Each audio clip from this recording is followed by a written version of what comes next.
This is the Guns Magazine podcast, episode number 26.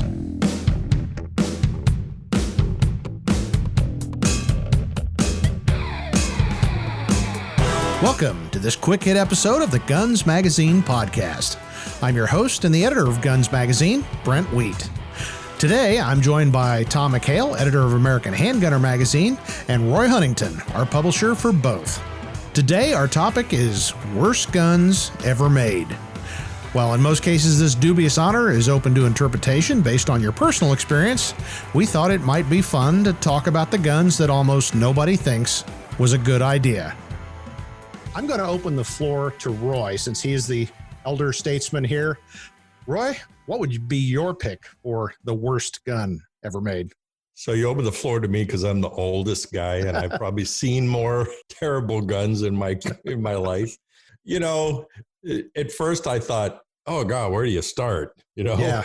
and it reminded me of a reader saying, well, hey, how come I don't see the fill in the blank in American Handgunner magazine or Guns magazine? And I always tell them, well, if you don't see it there's a reason. So the one I'm about to tell you about, I don't think has ever been in American Handgunner magazine, although I think they had an ad in the 70s, but I'll have to check and see. Clearly and easily is a gun that I actually bought when I was about 19 years old. I think my mom had to sign for it. And it was an RG-22 revolver. It was available at Kmart for $19, which was like big money though, even because I was making $1.65 an hour. So I worked for 2 full days and I got this RG-22 little plastic white grip made in Germany. And I thought I was going to do pretty good with that, except they're cast zinc or worse, I think. And I think it had a sleeve for rifling, for what little rifling there was, but it broke the very moment I got it out of the box at home.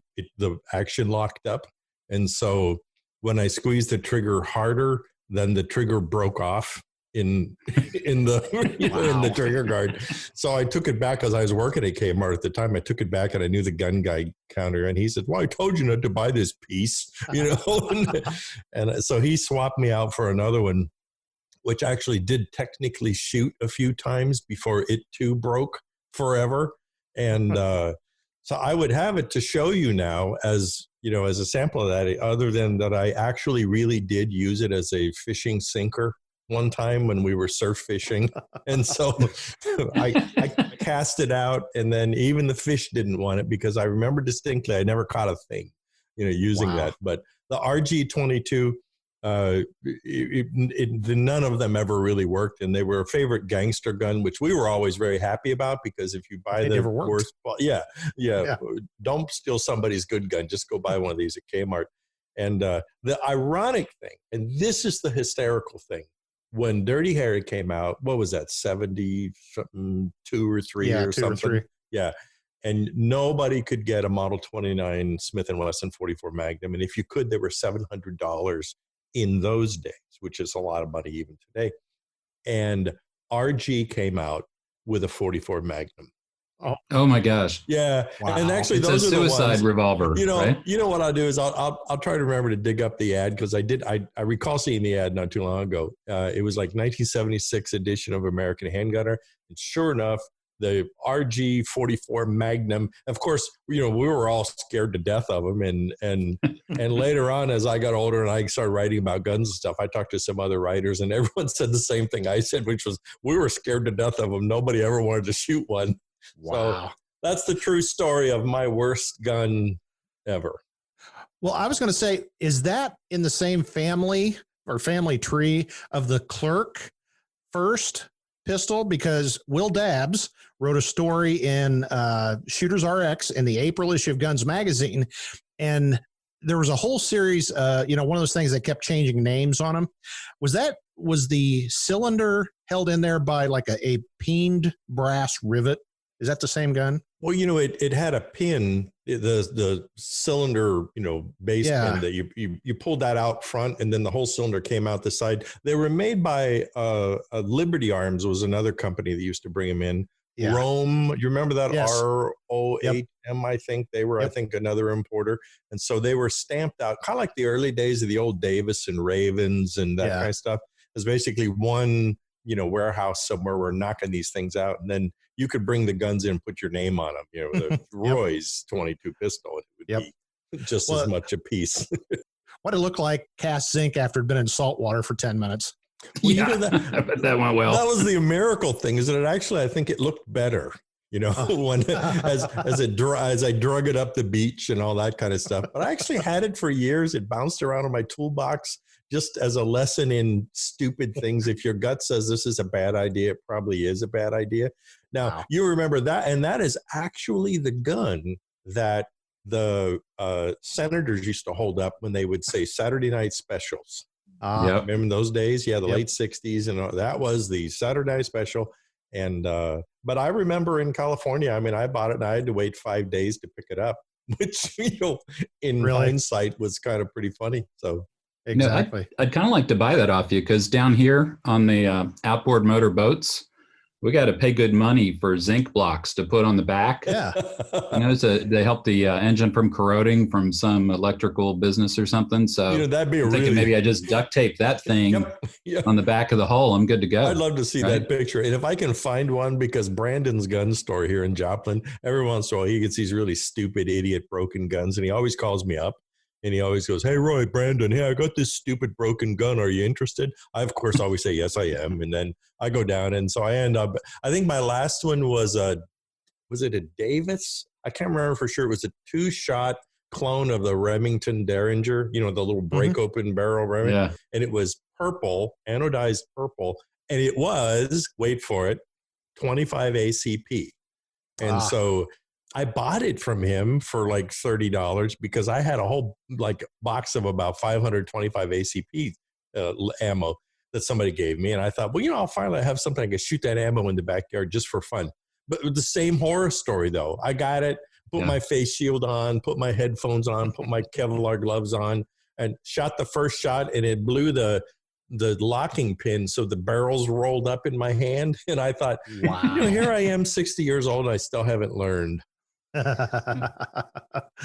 Oh my. Well, Tom, what do you got for us? The one that I bought that was probably my worst experience, and it wasn't quite as bad as your RG revolver, I have to say, was the 1895 Nagant revolver. Oh man. And I don't know why, but I desperately wanted one of those 15, 20 years ago. I spent a whopping $80 on one. I was this close to bringing mine out of the safe. I was almost going to use it. I sold mine because I spent $80 on the gun, and I probably spent another $14,000 on reloading supplies and brass and dies and everything, because I got to bug up my butt to reload for this thing for some reason. But I don't know.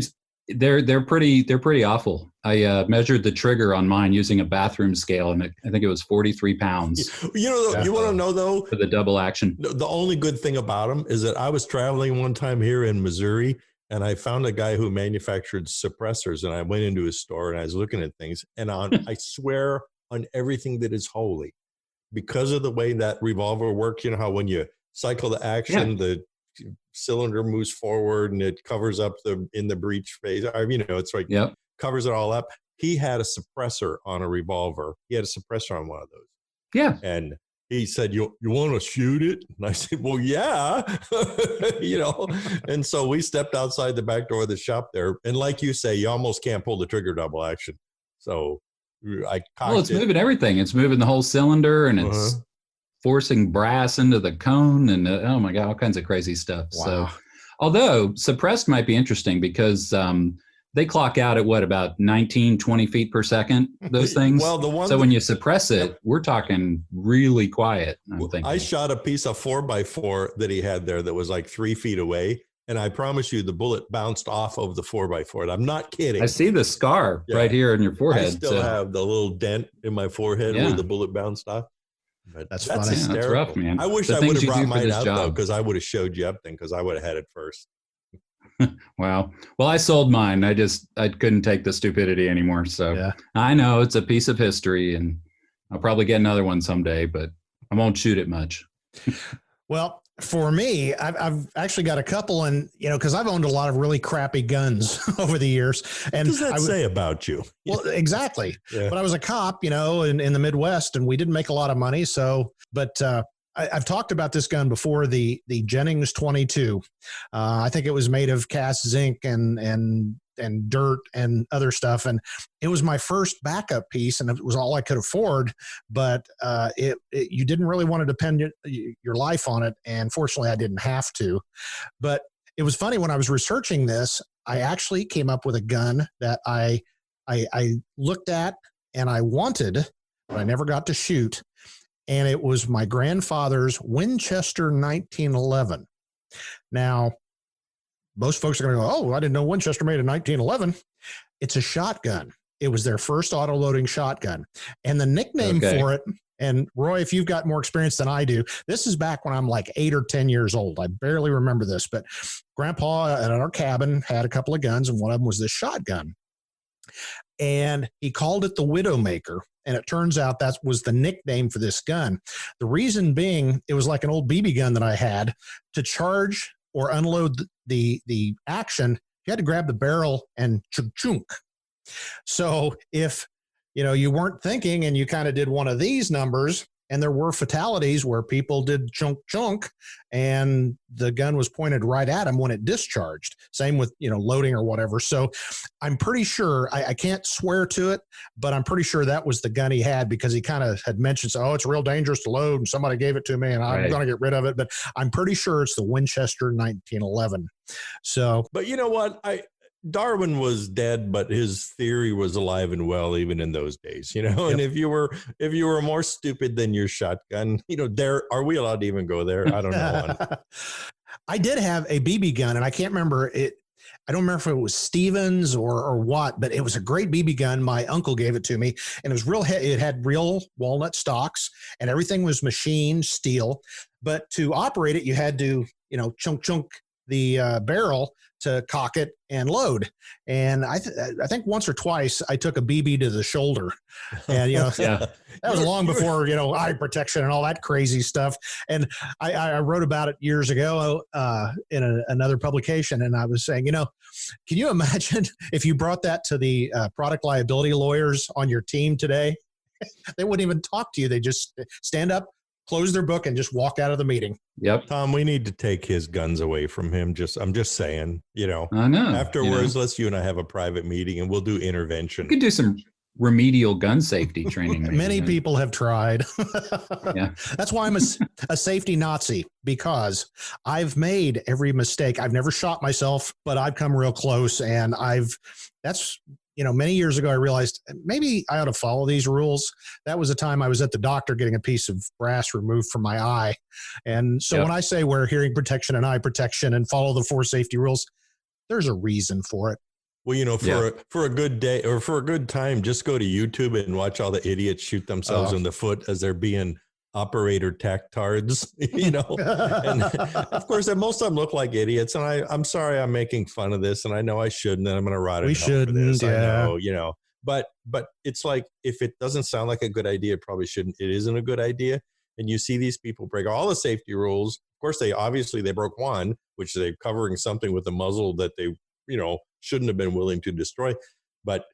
And I don't think that that's always the gun's fault, what's going on there. But yeah, I think, knock on wood, we are really lucky. It's a bit like motorcycle riding, where they say, if you ride a motorcycle, it's not that you have never had an accident, just you haven't had yours yet, And I think if you talk to a shooter and they say they've never had an accidental discharge or something like that, and I have a feeling most people who've been around guns for a long time are lying if they say they've never had an AD at the range or someplace.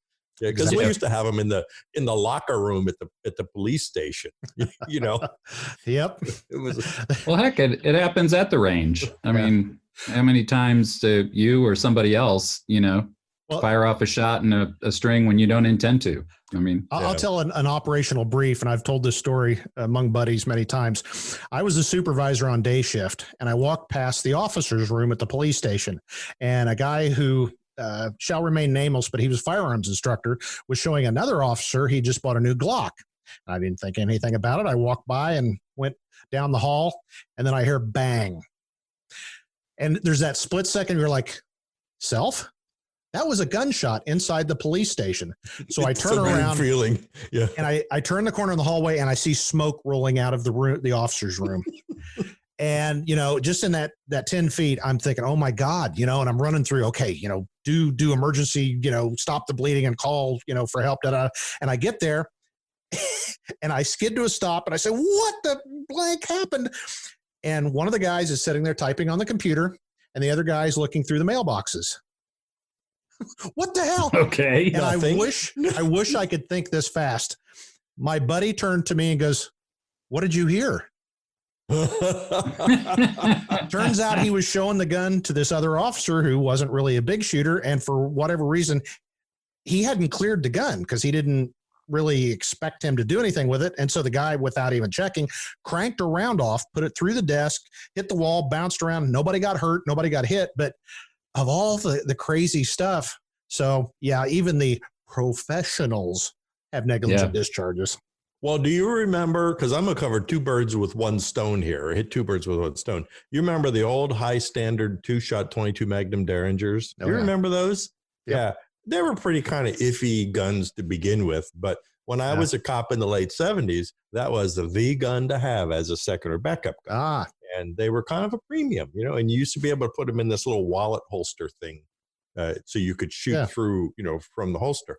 Well, everybody had one. And when somebody got one, they would always play with it and they would show it to each other at lineup and all that kind of stuff. And so I bought one thinking I want one. So the first shot I shot out of it, the case head blew because there was so much headspace, and it actually drove a part of the spring that was in the grip between the plastic grip housing and the frame, which was also cast zinc. And it buried it in the palm of my hand. That was literally the first shot out of this gun.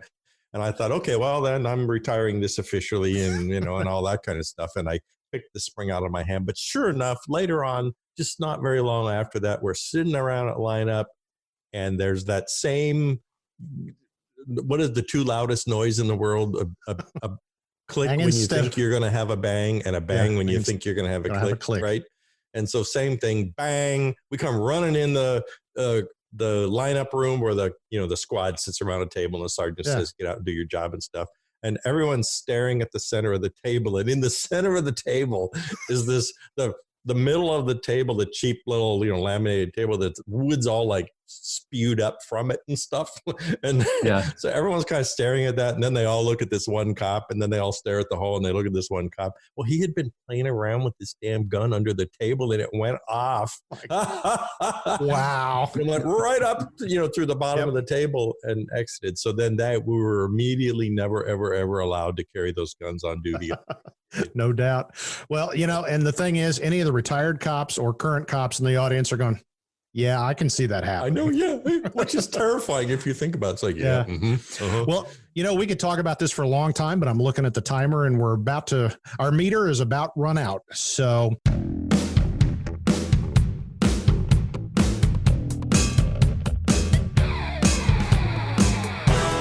thanks for listening to this quick hit episode of the Guns Magazine podcast. If you have comments or questions, please send me an email. That's editor@gunsmagazine.com.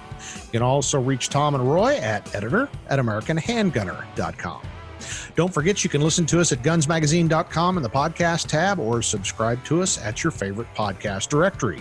While you're at it, don't forget to also check out our sister publication, American Handgunner Magazine, at americanhandgunner.com. Whatever you do, please tell all your friends, even the liberals. On behalf of Tom McHale and Roy Huntington, I'm Guns Editor Brent Wheat. Now be safe, and when you can, get out there and get shooting.